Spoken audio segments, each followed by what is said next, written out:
Shalom from Jerusalem. This is TV7's Israel at War update. And as we're set to deliberate the latest developments in Israel, the region, and beyond, including with specific focus on Lebanon, where, of course, after the devastating attacks upon the Iranian proxy Hezbollah, which really left it in a state of disarray, it's always important for us to remember how this war began. 350 days ago, on October 7th of last year, Hamas, as well as its terror affiliates in the Gaza Strip, launched an onslaught on southern Israel, declaring war by perpetrating a massacre, murdering some 1,200 mostly civilians, wounding over 4,800 others, and kidnapping 246 people, including elderly, men, women, children, and infants. 101 of them remain in Hamas captivity to date. The subsequent day, Iran essentially joined this war by greenlighting its proxy Hezbollah in Lebanon to launch cross-border attacks into Israel. Since then, this Iranian proxy, namely Hezbollah, has launched roughly 7,000 projectiles, including UAVs, missiles, as well as rockets, towards predominantly north of Israel. Nevertheless, this may expand into new dimensions in light of recent events. With that being said, let's now turn to our TV7 editor-at-large, Mr. Amir Oren. Amir, a new document has been surfaced in recent hours, particularly on the scope of the devastation that befell upon, of course, Hezbollah. What can you tell us about that? And of course, this document, with all of our efforts to confirm the details hereof, focus only on the matters that are with utmost certainty. So as you said, it's 350 days. That is exactly 50 weeks. And as this particular week is almost over, we must admit that it had an unprecedented event in the middle of it, a 1-2 punch in a non-conventional rather than unconventional way by whoever has done it. But Hezbollah claims that Israel did, so let's refer to it as whoever, but Israel should brace itself to a response. Now, according to some documents which seem reliable, even though we cannot vouch for the accuracy of every figure cited, almost 900 fatalities were caused, almost 200 of them Iranians, that is IRGC. We also heard that the Iranian ambassador to Beirut, who is usually the liaison officer between the IRGC and Hezbollah, was one of those wounded, and thousands of wounded, many of them severely blinded or in other ways. This brings us to an order of magnitude of some of the biggest military disasters, such as 9/11 or even Pearl Harbor, to the thousands. Now, let me share a concern which is not based on any information.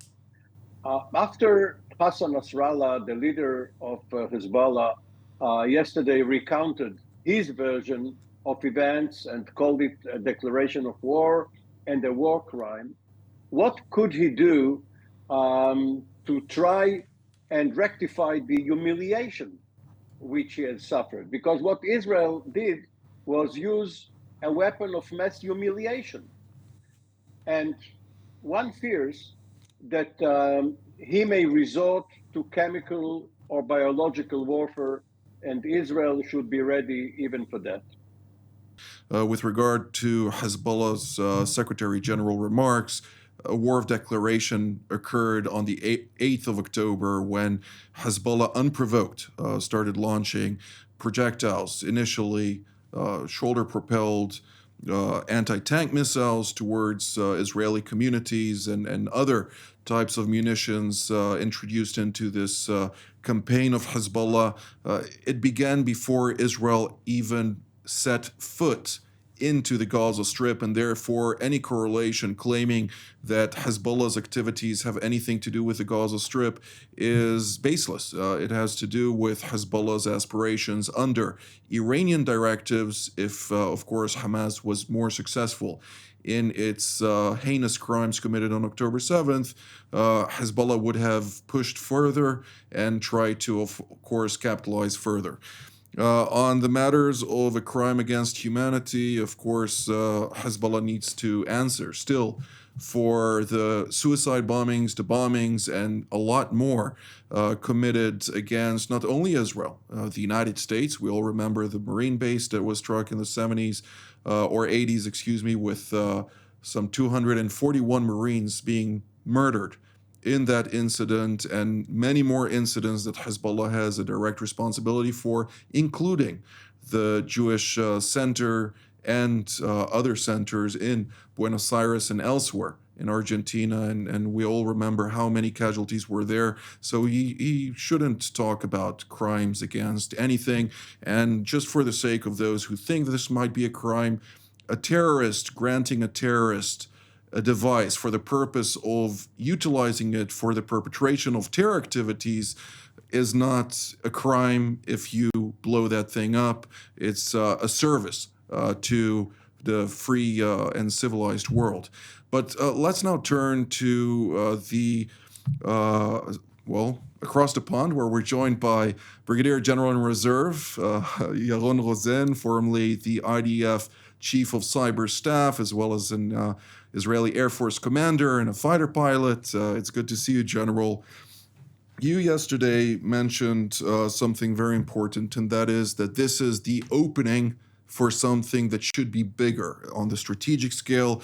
We need to see, of course, what can be done within this context. But we heard both Israeli Defense Minister Yoav Gallant as well as IDF Chief of General Staff, Lieutenant General Herzi Halevi, speaking about a type of escalation dominance with the center of gravity moving to the northern arena.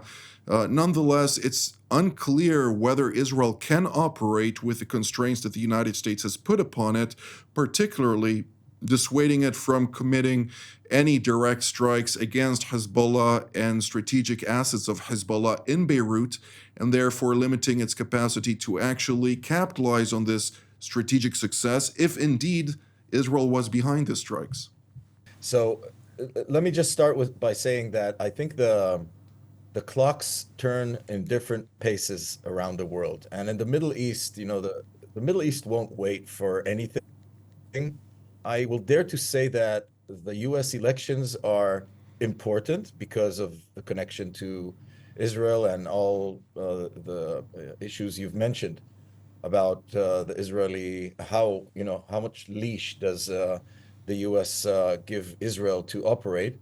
But on the other hand, I think that the pace of events is so high and there are so many intertwined issues here that I think I would dare to say that Israel might not wait for the US elections. I think that the events will escalate or might turn into all-out war or not, but the US elections will not be the ones that dictate the pace, but actually what happens on the ground. Now, going to this strategic attack that was again carried by the Air Force of Liechtenstein, the effect is, I think that if I compare it, as Amir has mentioned, to 9/11 or Pearl Harbor, I think this is where we have to really understand what we hit and what happened. I mean, if you take the opening attack of Israel on the Six-Day War, there was a very specific outcome from the attack. The air forces of all Arab countries were grounded. So a real capability of the enemy was eliminated as part of the opening phase of the war.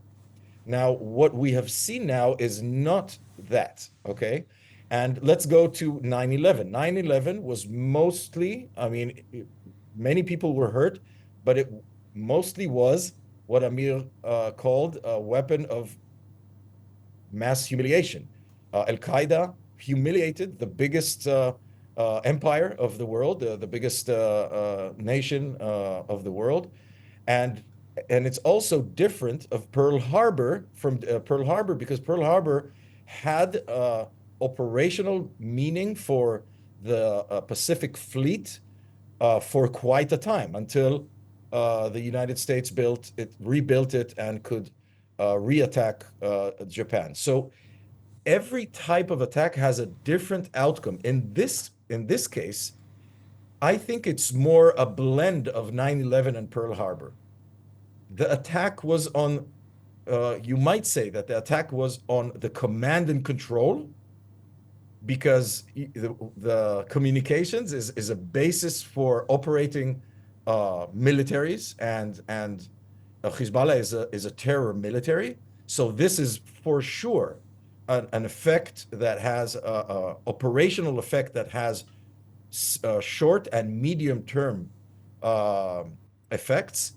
And the second thing is the humiliation and disarray, and it takes time to get over such an attack. The penetrability, the perception of penetrability and tech dominance of Israel over Hezbollah is very, very meaningful. And that is true for Hezbollah. And we've heard that also in Iraq, Hezbollah in Iraq, and even Iranians are starting to look what they're using, and maybe Israel is there. So the perception of penetrability is a real thing. So for now, just not to take too much time, I would say that this mostly very, very sophisticated attack has both psychological deterrent effects and has a short, medium term operational effect, and how Israel will use this in the next few days and weeks will determine how much we can leverage this in order to gain the maximum effect and maybe coerce Hezbollah towards the end game, because everybody wants to reach that. And I think even Nasrallah hinted, he didn't say he said all-out war, but he said also that the war in Gaza is connected to him, to what he's doing in the north. And that is, I think, the ladder to go down. Indeed. Well, let's now turn to elsewhere in central Israel, where we're joined by Brigadier General in Reserve Doron Gavish, formerly the Air Force's Air and Missile Defense Commander, and now the commander of the Israeli Air Force Task Force for Air and Missile Defense. It's good to see you, General. I'd like to ask you particularly on what General Rosen mentioned. In all parameters that we're talking about, what is currently happening in the north is of high intensity. At a time when we heard Hassan Nasrallah speaking yesterday, we saw also a very deliberate strike, or a series of strikes within a very robust sortie against over 100 launchers, as was specified by the IDF spokesperson's unit. Beyond that, we see Hezbollah just today firing already more than 150 projectiles as we're speaking right now. What can we learn from this, and is this now within the equation of an escalation dominance ladder where everyone is pulling higher and higher until the other side succumbs and seeks a way to de-escalate? Well, Jonathan, I think we should look at it, at least at this point, we are working kind of parallel. Parallel meaning that from one side, we see plus minus the same equation is still there. What the Hezbollah is doing from his part and what Israel is doing from its part. Maybe the intensity is something a bit different, maybe higher in the last few days, but we are still under the equation. Parallel to it, of course, it's what happened 2 days ago, and I think it was Amir and of course Rosen talked about it, so I don't want to go again about the details and all those things, but this is something which I think it is parallel and still to see where it's going to take us. I mean, we are kind of in a crossway that from one hand, we could continue with the same situation and strategic posture as we are now, or that we are going to change it. We have to remember that from Israel point of view, 3 or 4 days ago, Israel decided that the defense of the northern part of Israel and the security of the citizens of the northern part of Israel and bring them back home. This is something that now it is part of the official war goals. So this is something new. So we understand that we are going some other place, but we did really change. This is the big question. Are we going to the full-scale war? Is it going to be attack in all kind of means? This is something that, of course, we would see in the next few days, but the potential is there. And of course, if we are now combining everything with what happened 3 days ago or 2 days ago, with the potential for Israel, because the Hezbollah now is it is in a weak point. Of course, this is from pure military operational point of view. If Israel decide this is the time, maybe there are all kind of other considerations. So I think that once again we are in this stage, plus minus the same, but we are in the crossroad, and it was explained very well by Amir and Yaor. But I also would like to refer something that was mentioned by Amir, which I think it is very important. I'm not sure, Amir, that you were saying what you think or fears that are or voices that you heard. But I think that we cannot think like this. We cannot allow ourselves to be in a position that we say, okay, we can't go into the attack because now they would even shoot more missiles, or they would do this, or they would do that. I mean, this attack, if Israel would go to the attack, it's because Israel is defending itself. You said it in the beginning, Jonathan. There are 7,000 rockets, projectiles that were shot toward Israel. So it's not that Israel decided to go to the attack because we like it, because we need to defend ourselves. We were in a defending posture in the northern part of Israel. It didn't help us, unfortunately. This is 11 months. The civilians are not back to their house. The northern part of Israel is basically shut down. So if we would do something on the attack, it would be a defensive part of our defense, because this is the way to defend ourselves. So it's not purely attacking someone that is sitting back there and enjoying his life. May I respond? Jonathan, may I respond? Very briefly. Yeah, of course. And the second thing is that what the means, if it was done by Israel, there is nothing which is close to those means, are not against the international rules or something like this. Nothing to compare with gas or unconventional weapons. This is purely conventional. It's like a small grenade. So nothing which is nothing to compare. So I think that, of course, we always take into consideration what would be the outcomes of what we are doing, but we cannot continuously restrain ourselves in not to do nothing, because it might go and our enemies would decide. It is their decision. We didn't attack Iran. It is their decision if we would attack Hezbollah to be part of it, and Israel would retaliate to it. We didn't attack Hezbollah. It was their decision to attack Israel because we defended ourselves in the south part of Israel. We always have to remember it. Indeed.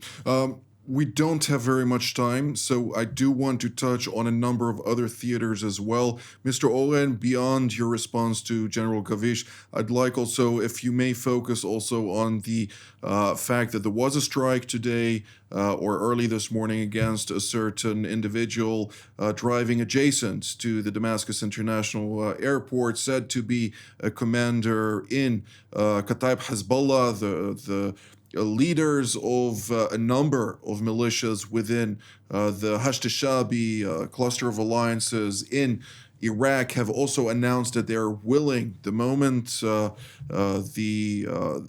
Iranian proxy in Lebanon, Hezbollah, would call for help, to send not 1,000 men, but 100,000, as he put it, one of those leaders. So ultimately, it seems like additional theaters are trying to encourage this Hezbollah in Lebanon, but at the same time, they're also receiving their own share of fatalities. Well, Jonathan, you said it all. There's not much to add to that. But just on the previous point, I didn't criticize what happened to Hezbollah. It's completely justifiable. All I said was that one has to simulate the possible response and try to wait for it in such a fashion that it will not impact on Israel. And by the way, the unprecedented feature here is that most military actions are vertical. If Yaron Rosen shoots his weapon from his aircraft, it falls on someone or some concentration of troops down below. And if Doron Gavish launches his missile, it goes up against a single or singular target. What happened here was horizontal, and it means that connectivity is contagious. If people are connected, then the entire system could be hit. And the only analogy I can think of here is the biblical plague of the firstborn in Egypt. But at that time, it was handled by God, not by his chosen people. Well, General Rosen, I'd like to turn to you for the next question, and that is the fact that when we're talking about the broad scheme of things, war is merely one tool in the political scheme of things, and when we're talking about the extension of policy, you have the policy, you have the grand strategy, you have the strategies underneath that, the tactics and the operational, all established one next to the other. Is the main school of thought right now within this toolbox to engage on the military sphere of things? Or are also alternative options being pursued to see how to exploit the current state of play within the counterbalance to Iran's grand strategy, which is ultimately the main force trying to eradicate the state of Israel from the face of the earth? Jonathan, when diplomacy fails, that's where wars started. The extension of diplomacy and other means. So I think we are well in the failure of diplomacy. I think that our enemies, led by Iran, all around us, do not understand diplomacy. They have their North Star. They want to eradicate Israel, and Israel's deterrence has suffered a great blow on October 7th. And what we're seeing now is maybe, yet to be determined, maybe a move from Israel's side from a very defensive war in the south. Well, it's very offensive on Gaza, but on the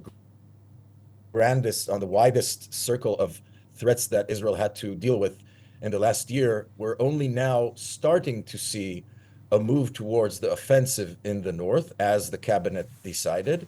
And I'll use the poker way of poker language.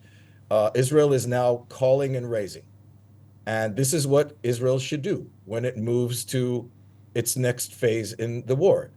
It might help explain both Hezbollah and Iran that it will suffer more if it continues. This is a classic coercive campaign strategy that is played out now. But the outcome of such a campaign is if the threats of more force are credible, and the other side perceives that these threats will actually inflict more and more pain. That's why the other side will choose to de-escalate. If Israel does not build this credible step after step escalation, it will not succeed in de-escalating this war. So that's the grandest scheme of where we are right now.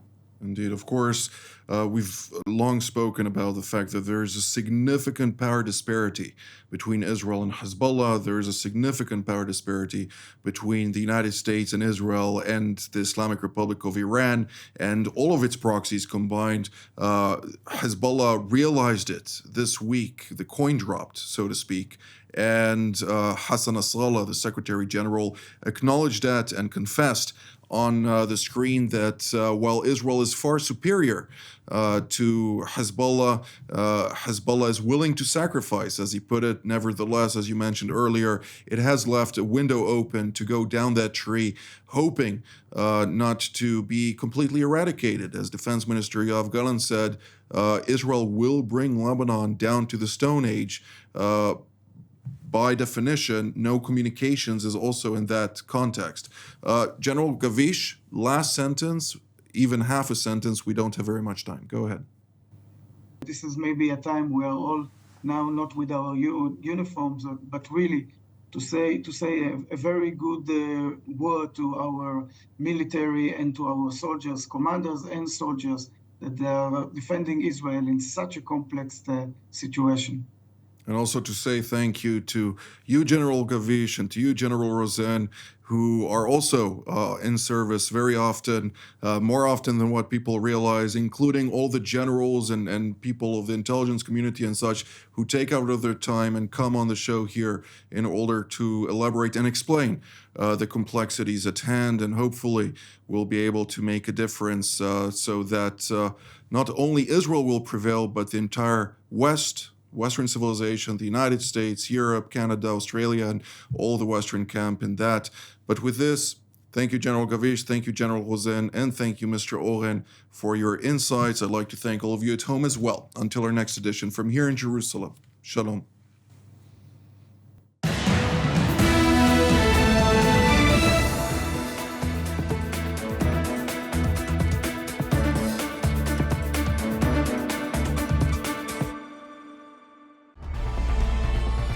Jerusalem Studio, now available on Spotify.